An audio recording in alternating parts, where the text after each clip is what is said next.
아니, 여러분 제가 어제 생각해봤는데 갑자기 제가 감자를 캐나다에 데리고 와서 살고 있는, 한마디로 하면 시골 강아지를 데리고 캐나다에서 살고 있는 후기에 대해서 한번 말하는 영상을 좀 찍어보면 어떨까 싶어서 오늘 카메라를 켰다 껐다 했어요. 아무튼 그래서 얘기를 해보려고 하는데 그냥 정말 저의 개인적인 후기고, 제가 진짜 아직 산지 1년도 안 됐단 말이에요. 그래서 그냥 저 정도 살면 저런 기분 드는구나, 이렇게만 이해해 주시면 돼요. 그러니까 저가 절대 정답도 아니고 저는 평생 정답이 될 수 없고, 저는 그냥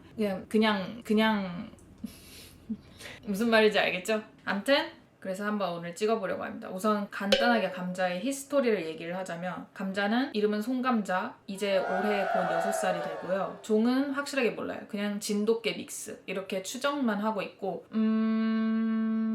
그리고 몸무게는 21점 몇몇몇몇 이래서 그냥 대충 22kg. 그래서 사실상 중형견이긴 한데 다들 체감상 그냥 대형견으로 보니까 그냥 대형견이라고 귀찮아서 얘기하고 다니고요. 그리고 감자는 시골에서 태어났어요. 원주에 있는 한 시골 동네에서. 그 시골 강아지들은 중성화 수술 같은 거 안 해서 그냥 방치되어 있는 강아지들끼리 새끼를 낳고 그러잖아요. 그 새끼 중 한 마리예요, 얘가. 이렇게 태어났는데, 그때 당시에 시골에 살고 있던 우리 아빠가 아무 생각 없이 어떻게 보면 데리고 온 거죠. 데리고 왔는데 제가 그거를 보고 뭔가 그때 얘를 뭔가 그냥 탁 전생을 내가 책임져야겠다라는 생각이 들었나 봐요. 그때 당시에 제 심정은 모르겠어요. 이게 그냥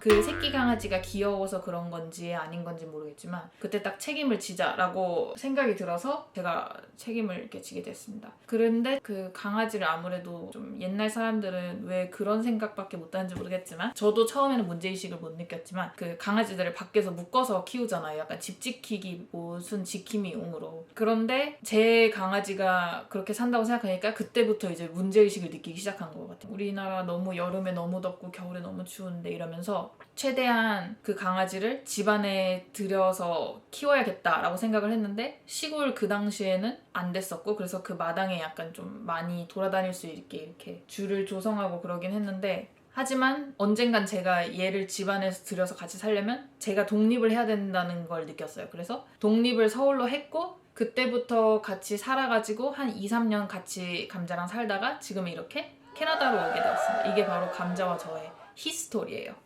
이게 저희의 히스토리 끝났고, 이제 캐나다로 왜 갑자기 오게 됐냐. 저는 감자를 서울에서 키우면서 참 제 입장으로서는 정말 키우기가 힘든 환경이라고 느꼈어요. 감자가 아무래도 크고, 한국 기준으로는 크고 까맣기까지 하니까 감자의 존재를 되게 부정받는 듯한 순간이 많았거든요. 우리가 뭔가 행동을 해서 그런 게 아니라 그냥 외모적으로 그런 부분에 아쉬움을 느꼈고, 그리고 제 일에 관련해서도 해외살이를 하는 사람들이 은근 많았어요. 경력을 좀 쌓고 캐나다에 가서 일을 하는 사람 경우가 꽤 종종 있어서, 나 어차피 해외에도 한번 또 살고 싶었으니까, 그리고 감자를 위해서도 어쩌고 일적으로도 모든 게 겹쳐서 캐나다로 가야겠다라는 생각이 들어서 감자를 그냥 고민할 것도 없이 캐나다로 같이 가자 이렇게 했던 것 같아요. 뭐 캐나다로 워홀을 갈 때 데려갈까 말까 이렇게 고민하는 선택지 자체가 없었던 것 같아요. 캐나다로 온 것 자체가 감자 때문인 게 좀 컸기 때문에 그래서 데리고 왔고, 이제 저는 캐나다에서 이 시골 강아지와 사는 후기를 말하는 거니까, 첫 번째로는 제가 임시 숙소에 살았을 땐 좀 약간 여기보다는 번화진 곳은 아니었고,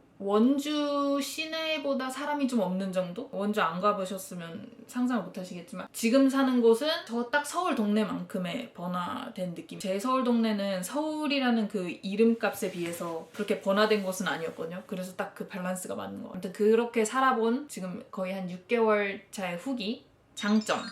우선 산책길이 너무 좋아요. 그러니까 우선 감자는 실외 배변도 하기 때문에 풀이나 이런 게 많아야 되고, 그런데 풀 너무 많고, 그 딱 외국 길 보면은 어딜 가든 옆에 이렇게 풀이 쫙 붙어 있잖아요. 그래서 늘 풀이 주변에 어딜 가도 있으니까 너무 좋고, 그리고 우선 길 자체가 넓은 길이 훨씬 많아서 반대편에서 강아지나 무언가 피하고 싶은 게 왔을 때 이렇게 딱 피하기에, 거리를 유지하기에 너무 좋다. 진짜 너무 좋다. 그리고 공원이 진짜 많아서, 그리고 공원이 진짜 말도 안 되는 크기로도 너무 많고, 말도 안 되는 그 자연이 진짜 자연이 그대로 있어요. 그래서 곰도 나온다는 공원도 많고, 그 정도로 되게 강아지와 산책하기에 그런 산책길들이 되게 좋다. 그리고 두 번째는 제가 아까 감자를 여기로 데리고 오게 된 이유 중에 하나가 약간 감자의 존재를 부정당하는 느낌이었다라고 얘기를 했잖아요. 근데 이게 진도 믹스, 특히 큰 강아지를 좀 키우시는 분들은 저는 무슨 말을 하는지 알 거라고 생각합니다. 근데 여기서는 확실히 그런 시비는 그냥 1도 아니고 제로니까 너무 편하고, 엘리베이터 같은 데서도 사실 한국에서는 그냥 다른 사람들이랑 같이 안 탔거든요, 엘리베이터를. 그런 갈등의 요소가 거기서 나온다는 걸 알기 때문에 그걸 피하기 위해서 그냥 다른 사람이 먼저 타 있으면 먼저 보내거나 아니면 뭐 계단으로 가거나 이런 식의 방법을 했는데, 여기서는 제가 딱 엘리베이터 버튼 눌렀어요. 딱 한참 기다리다 열렸는데 안에 사람이 있어요. 한국에서는 안 탔거든요. 근데 여기서는 타도 아무도 뭐라고 하는 사람이 없어서 그런 소소한 갈등 상황의 경우의 수가 많이 줄어들어서 그런 게 편하다. 그게 가장 저한테 장점인 것 같고, 그리고 제가 한국에서 산책하다가 진짜 시비 많이 걸려서 막 경찰도 부른 적 있었거든요. 경찰 불러보신 적 있으세요? 저는 신용카드 잃어버렸을 때 빼고 없었거든요. 캐나다 또 돌아다니다 보면 크고 작은 강아지들도 많고 종도 되게 다양하거든요. 저는 솔직히 종 다양할지 몰랐어요. 왜냐하면 좀 해외는 종 같은 거 따져가지고 브리더한테 순종을 데리고 오니 뭐니 막 이런 거 더 클 줄 알았는데 오히려 믹스 강아지들이 많은 느낌이에요. 왜냐면 생긴 게 똑같은 강아지들이 거의 없어요. 다 다르게 생겼어요. 진짜 크기도 다 다양하고 대, 중, 소, 그리고 그 중간까지 다 있어요. 진짜 다양하고, 그리고 길에서 예뻐해주는 사람이 너무 많아서 좋아요. 저번에는 어떤 공원 갔는데 어떤 분이 갑자기 뷰티 이래 해줘가지고 너무 웃겼어요. 근데 그런 경우 외에도 뭐 강아지 너무 귀엽다, 뭐 자기 강아지랑 똑같이 생겼다, 막 그런 사람들도 되게 많고, 길가에서 강아지로 스몰톡을 걸어주는 사람이 한국에서는 거의 없었던 것 같거든요. 여기 와서는 아직 6개월 살았는데도 한 대여섯 번 있는 거 보니까 훨씬 많은 것 같죠? 그리고 산책할 때 길가에 좀 짖는 강아지들이 덜한 것 같아. 막 한국에서는 조그만 강아지들이 막 이렇게 막 짖고, 근데 감자는 또 그렇게 자기를 보면서 짖는 강아지나 자기를 막 이렇게 뚫어져라 이렇게 쳐다보고 있는 강아지들이 있으면 엄청 그 불안도가 높아가는지 경계심이 확 세져요. 여기서는 확실히 그렇게 좀 짖는 강아지들을 많이 못 보니까, 아예 없다는 건 아니고 제가 살던 한국 동네에 비해서 적어서 감자가 다른 강아지들한테 반응하는 게 옛날에 한 대충 10이었다고, 그냥 전체 수 10으로 하면 지금 한 반절 이하는 줄은 것 같아요. 이거 약간 추가로 그 강아지 목줄 안 해놓는 사람들 은근 많잖아요. 산책할 때 그냥 오프리쉬라고 하는. 근데 의외로 진짜 캐나다가 전 더 많을 줄 알았거든요. 근데 의외로 캐나다가 오프리쉬가 더 없어요. 그러니까 제가 살던 동네 기준인데, 제가 서울에서 살 때는 맨날 말티즈 강아지 맨날 풀어놓고 길 이렇게 좁잖아요. 걸어다니는 길 막 넓지 않은 그 보도블럭 길에서 맨날 강아지 풀어놓고 산책하는 사람이 엄청 많았어요. 그리고 막 그 강아지들이 꼭 막 짖으면서 막 주변을 이렇게 경계해요. 그래서 되게 그게 스트레스가 있었는데, 오히려 제가 사는 지금 동네는 오프리쉬를 거의 보기 어렵고, 있어도 보호자 주변에만 딱 머물고 있는 강아지들이 오히려 더 많아서 오프리쉬를 했어도 저 개가 우리 집 개한테 달려오겠다 막 이런 느낌이 그렇게 많진 않았어요. 물론 예외 상황은 언제나 존재하지만 제 체감상 스트레스적으로는 그랬습니다.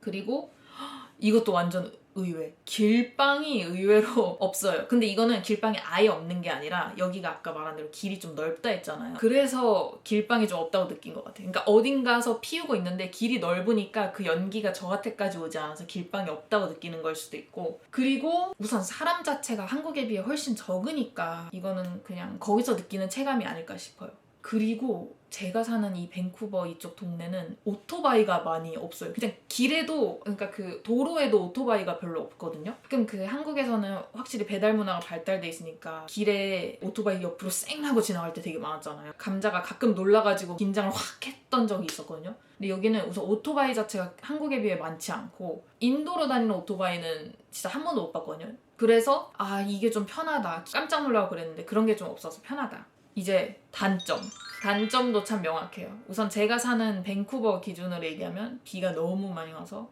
산책하기 너무 힘들다. 이건 뭐 그냥 전체를 관통하는 단점인데, 뭐 각오했으니까 각오해야 된다고 봐요. 그리고 야생동물이 너무 많다. 아까 공원이 되게 잘 조성돼 있다고 했잖아요. 그래서 그런지 별별 야생동물이 많아요. 라쿤, 코요테, 곰, 다람쥐, 그냥 쥐 진짜 많거든요. 다람쥐랑 쥐는 거의 일상적으로 보고, 코요테는 저번에 산책하는데 누가 앞에 저기 코요테 있으니까 가지 말라고 비껴나간 적도 있고, 라쿤은 자주는 아닌데 왕왕 봐요. 한 달에 한 번 뭐 이벤트처럼 그렇게 몇 번 봤고, 곰은 본 적은 없는데 곰주의 표지판이 엄청 많아요. 그러니까 어딘가에 숨어 계신다는 거겠죠? 근데 감자가 또 막 다람쥐, 쥐 이런 거 막 싹 갑자기 싹 이렇게 지나가면 그거 싹 따라가려고 하거든요. 그래서 그게 좀 스트레스긴 해요.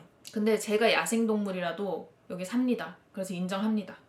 그리고 저희 집 주변에 가끔 뭔가를 한 걸로 추정한 분들이 계세요. 자세가 별로 좋지 않으신. 근데 제가 저번에 지하철 탔는데 막 바닥에 그런 주사기 같은 게 떨어져 있는 거예요. 그래서 생각해보니까 산책할 때도 풀숲 같은데 그런 거 있으면 내가 못 볼 수도 있겠다라고 생각이 들었어요. 애초에 바닥에 주사기가 있다는 게 제 전제에 없었는데 지하철에서 그걸 보고 생각을 한 거죠. 그래서 산책할 때 바닥에 그러한 물질도 떨어져 있을 수도 있겠구나, 캐나다는. 이런 생각이 그때 처음으로 들었어요. 그래서 이것도 좀 큰 단점이 될 것 같고요. 그리고 다음 단점은 이것도 약간 비슷한 맥락인데, 아까 제가 길빵이 많이 없다 했잖아요. 간혹 나와 가까이 계실 때, 근데 그게 그냥 연초나 전자담배가 아니라 클래스가 좀 다르구나. 이게 막 자주 있는 일은 아니고 여기 이사 와서 딱 한 번 있었고, 그리고 동물병원 갔을 때, 이건 당연한 얘기인데 그들은 영어로 얘기하니까 알아듣기가 어려웠다. 이게 그냥 단점이고요. 그 동물병원에 관련된 이야기는 이후에 조금 얘기를 할게요. 그 다음 단점. 집 구할 때 확실히 펫프렌들리 매물은 좀 적다. 펫프렌들리가 강아지, 고양이, 무슨 펫 아무거나 이렇게 딱 들어갈 수 있는 건물을 펫프렌들리 건물이라고 하는데, 확실히 일반 매물에 비해서는 확 적어졌다. 근데 막 펫프렌들리 건물은 구리다 이런 느낌은 없고 그냥 개수만 적다. 그리고 의외였던 점도 있거든요. 저는 캐나다가 확실히 동물에 대해서 되게 열려있는 나라라고 생각을 해서 그런지 생각보다 가게 같은데, 어디 음식점 이런 데 갈 때 유럽 같은 데처럼 그냥 강아지도 같이 들어가거나 무슨 동물 들어가거나 이런 경우가 좀 있을 줄 알았는데, 의외로 가게는 우리나라처럼 뭐 애견 동반 이런 식으로 있는 경우는 많이 못 봤어요. 그래도 야외 좌석 있는 데 있잖아요. 파티오라고 하는 그런 데는 90% 이상은 그냥 굳이 허락 안 받아도 다 앉을 수 있는 것 같아요. 그리고 캐나다 와서 또 이건 의외는 아니고 좀 달라진 점. 감자가 제 생각에 캐나다를 좀 좋아하는 것 같다고 추정을 하고 있는 게, 산책할 때 자기 주장이 너무 세요. 뭐 어디 가고 싶다 안 가고 싶다가 너무 명확해서, 한국에서는 막 가다가 그래도 저희 정해진 코스대로 맨날 잘 따라왔는데 여기는 갑자기 가다가 이렇게 해서 내 다리에 탁 힘주고 절대 안 가. 그런 경우가 캐나다에서 왕왕 생겼어요. 그리고 아까 동물병원 얘기한다 했죠? 확실히 한국에 비해서는 비싼 건 사실인 것 같아요. 왜냐면 진료비 자체가 한국에서는 막 몇천 원 이렇게 붙었잖아요. 그러니까 약값이 예를 들어 10만 원이면 거기에 진료비 추가로 5천 원, 뭐 초지는 만 원, 뭐 이런 식으로. 근데 여기서는 진료비 추가 5만 원, 5만 원은 되게 싼 거예요. 10만 원, 11만 원 막 이렇게가 기본이고, 그래서 너무 놀랐거든요. 근데 그거 한 만큼 되게 꼼꼼하게 봐주기는 해요. 근데 솔직히 한국에서도 감자는 늘 한번 병원했을 때 이 정도 금액이 나왔는데 캐나다도 비슷하게 늘 나오고 있긴 하거든요. 그러니까 원체 비싸서 얘는 크기도 크고 이러니까. 근데 어제는 좀 실감했어요. 왜냐면 어제 감자 구충약을 타러 갔어요. 강아지들은 한 달에 한 번 구충약을 먹어줘야 되거든요. 근데 한국에서 6알에 한 15만 원 주고 사던 거 여기 와서 30만 원 주고 샀습니다. 근데 웃긴 건 그 약은 캐나다에 공장이 있어요. 그래서 어디서 뻥튀기를 한 거야? 국내선이 더 비싼 거야? 그리고 동물병원에서 좀 신경 써주는 걸 또 느낀 게, 감자가 아까 다른 강아지들에게 좀 반응이 있는 편이라 했잖아요. 그런 거를 다 미리 고지를 할 수 있게 시스템이 돼 있어서 다른 강아지들이 있을 때 이렇게 딱 피할 수 있게, 그러니까 다른 강아지들이랑 마주치지 않게 신경 써주고 그걸 약간 비난하지 않는 그 느낌이 좀 좋았다. 아무튼 이렇게 좀 간단하게 생각나는 것들은 한번 지금 찍어봤는데, 다음에 또 뭐 궁금하신 게 있으면은 추가로 찍어볼게요. 뭐 들어오는 비용이나 이런 거. 마지막으로, 강아지를 데려온 걸 후회하시나요? 이렇게 생각하실 수도 있을 것 같은데, 이건 근데 후회고 자시고가 없어요. 약간 내가 그냥 캐나다 가서 일하려고 했는데, 내가 근데 5살 난 딸이 있다. 물론 데려가는 거 힘들고 100% 고생이지만 이건 딱히 선택권은 없다. 무조건 데려가야 된다. 이런 느낌이었어가지고 데리고 온 거 후회한다? 아니다? 이 차원의 문제가 아닌 것 같아요. 그냥 데리고 와서 힘드나요? 힘들긴 하지요. 근데 한국에서도 힘들어서 좀 비슷해요. 뭐 이런 느낌인 것 같아요. 캐나다 오기 전으로 돌아가면 감자를 안 데려올 것이냐, 선택지 자체가 없는 것 같아요. 저는 다시 돌아가도 감자를 데려올 수밖에 없는 거죠.